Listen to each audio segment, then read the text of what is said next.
Hello, pardon the quick interruption before we start our ramblings for the day. I just need to take a quick moment to talk about what's happened the last couple of days on the channel. Last video that I released was 2 days ago. It was about the rock group The Warning, and the response to that was unbelievable.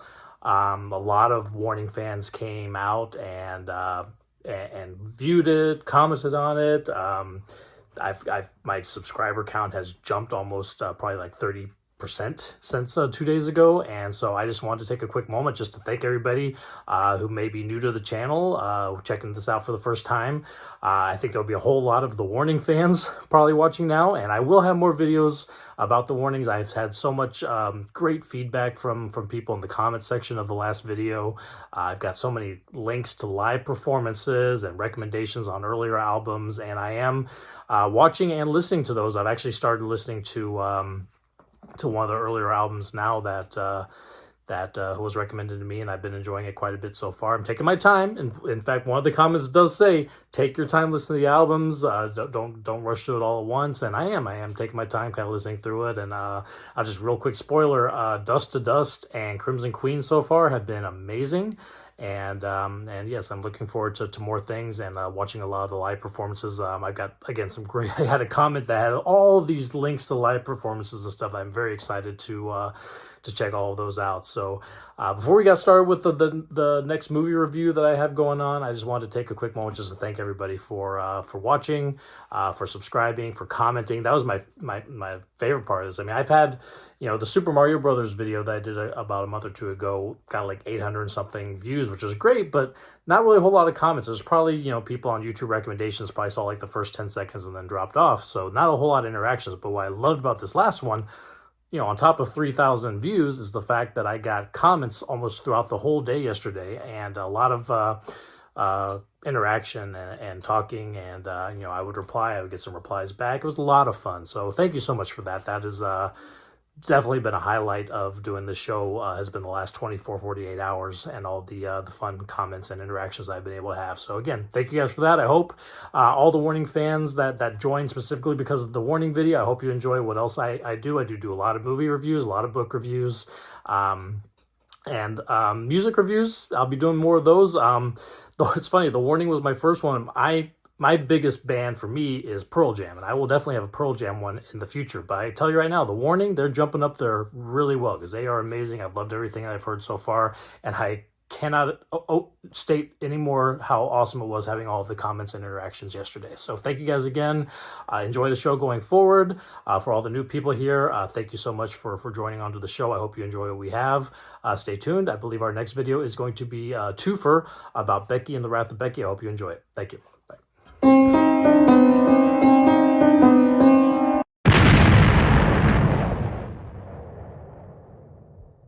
Hello and welcome to the Ramblings of the 42-Year-Old Man. As always, Chris Smith here with you, and today we're going to talk about a pair of movies, actually.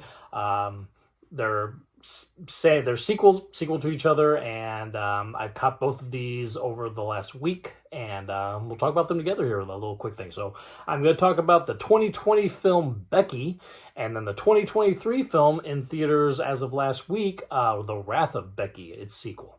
We'll talk a little bit about some of the creative team behind it, and then we'll talk into my thoughts on each of the movies, and maybe a little treat at the end about possibly being some future in this world as well. We'll see how it goes. So just hold on just a second. We'll talk about the first film, we'll do a little chunk about it, and then we'll jump into Wrath of Becky, and then I'll wrap it all up with my final thoughts on the two of them.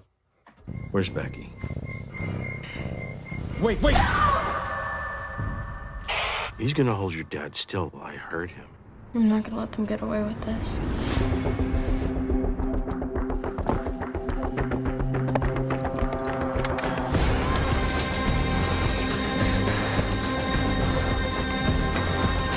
There once was a little girl. Becky! And she was good. Stop running! She was very, very good.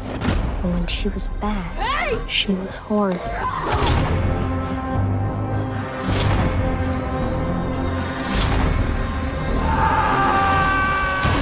Of all of this for a key?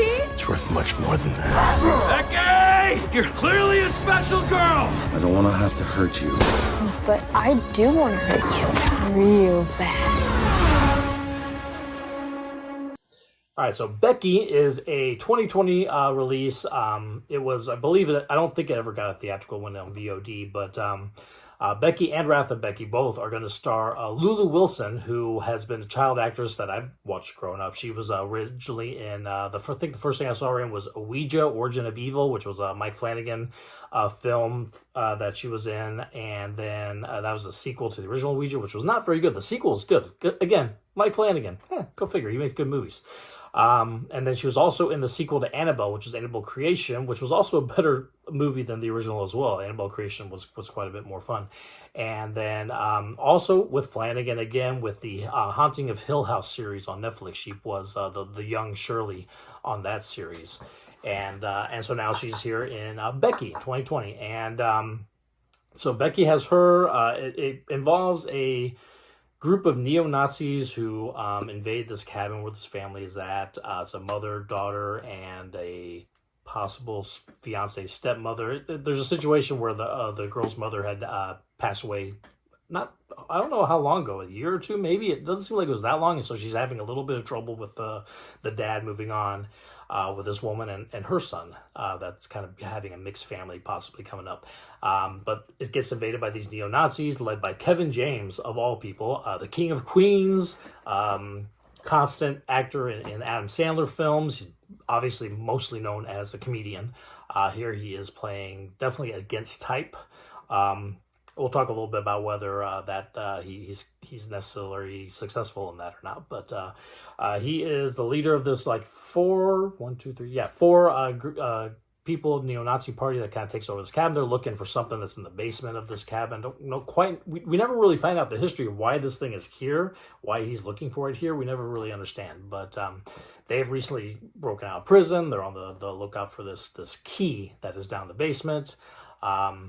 When Becky, Lulu Wilson's character, and her family show up, she finds the key down in the basement and thinks this is kind of cool, so she takes it off.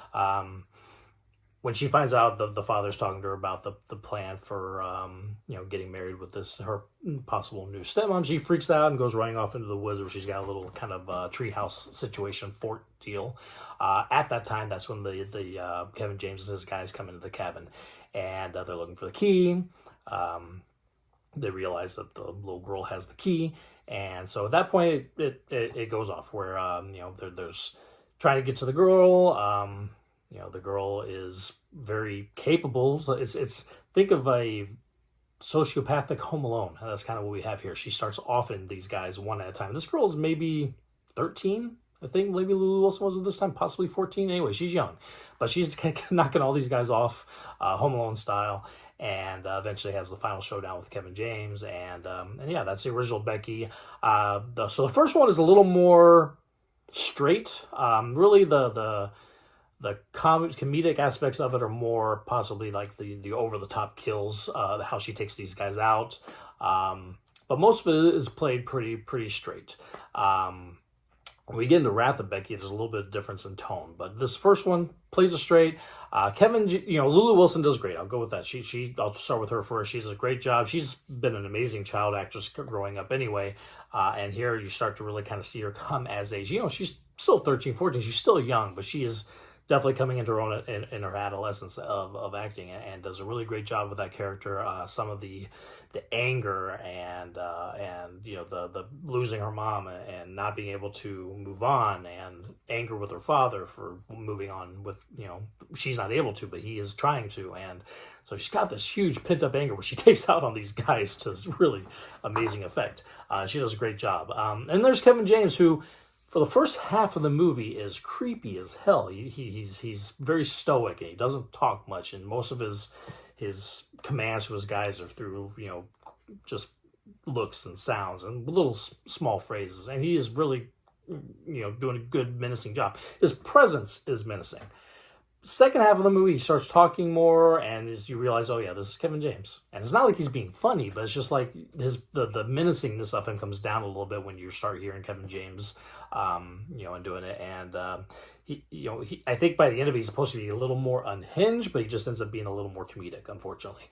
Not a knock on him. I love Kevin James. I love most of the stuff that he's in, but he's just not quite the actor to pull off this horrible person that he's supposed to be in this movie. He's just too good of a guy for it, really, honestly. But yeah, his presence is very good the first half, and then just kind of comes down a little bit in the second half.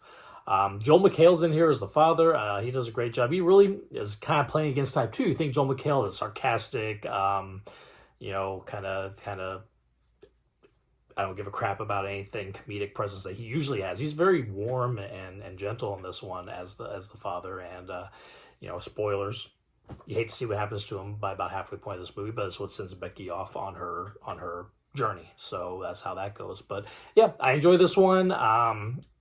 We'll take a break. We'll talk about Wrath of Becky next, which I'll just spoil right now. I enjoyed a little bit more, and we'll get into reasons why that is.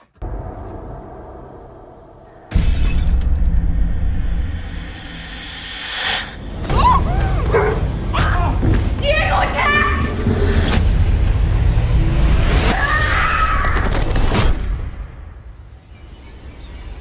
Diego?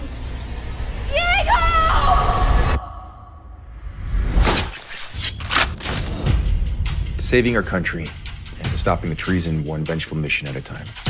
To freedom. Freedom. Freedom. Who is it? It's Becky.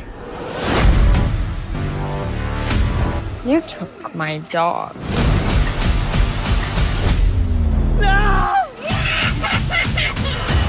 Should we go to the cops? I got enough weaponry in my barn to start an insurrection at Town Hall tomorrow. Find the girl and Give her back her dog!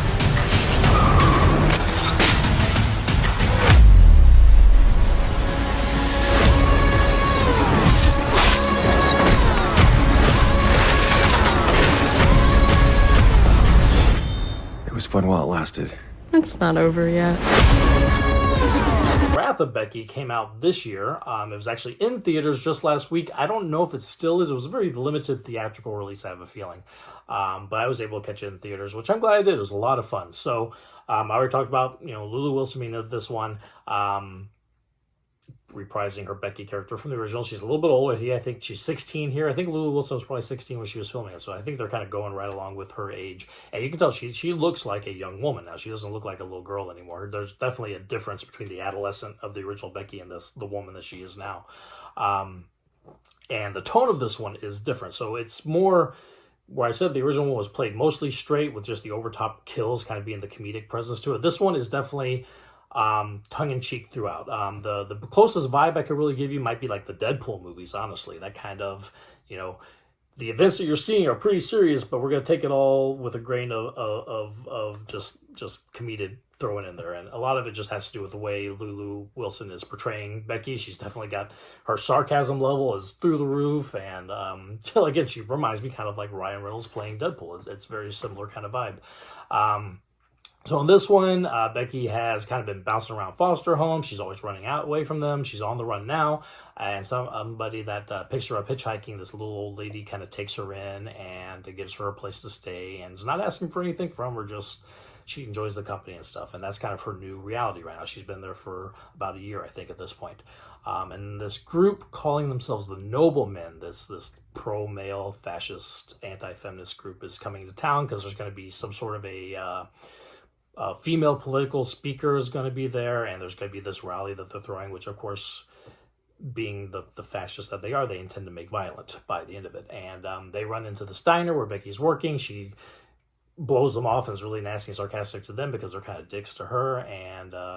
And so they follow her home, break into the house, and kidnap her dog and kill the old lady who has been taking care of her. And that sets Becky off on her kind of revenge trick, not only for the guys who took out this lady who was so nice to her, but they have her dog now, which John Wick like, don't mess with the dog, so anyway, she goes and these guys that broke in meet up with other members of this group, which is led by Sean William Scott, who we would know from the American Pie films as Stifler.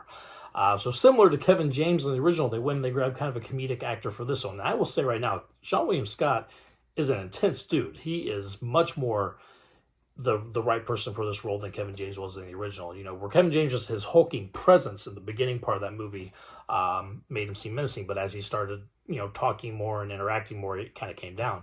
Stifler is just like this titan ball of fury throughout the movie. You know, he's not doing anything intense. He's very quiet when he's talking to his men. When one of the guys kind of disappoints him, he's very quiet, but just intense and scary as shit. I'm just scary. But yeah, so Sean William Scott is doing a great job. Obviously, Lulu Wilson is doing a great job. She starts taking out all these guys one by one. She's followed them to where Sean William Scott lives. And she's doing her thing. The same thing she did in the first one, just knocking all these guys out as they go, getting her dog back. And we kind of end the movie with a little cliffhanger on possible sequels where Becky, and spoiler warning for everybody who wants to go see this, 16/17-year-old maybe Becky gets invited by Katie Siegel to join the FBI. No, I'm sorry, not FBI, CIA. Katie Siegel, better known for a lot of work with Mike Flanagan, who's her husband. She's been in Hush and the Haunting of Hill House movie series, which along with Lulu Wilson she was in. And so, you know, they got this possible idea for movies going forward. Becky, the CIA agent. And I think I've heard that the idea for a sequel is in development with Lulu Wilson, and hopefully a reprisal with Katie Siegel as well, who's always great to watch in anything. But yeah, I would say for me, Wrath of Becky was a little bit more, I enjoyed it a little more fun. Again, the first one played things pretty straight. Wrath of Becky was a little more fun. Both of them are good though. I enjoyed both of them quite a bit. Lulu Wilson is doing amazing work as she's growing up. And I'm excited to see if they do more of them, because they were a lot of fun to watch. So that is Becky, which is on VOD. I was not able to find on any of the streaming services, so I had to do VOD on that one. And Wrath of Becky, which I caught in theaters. If it's already out of theaters, I'm sure it'll be VOD fairly soon as well.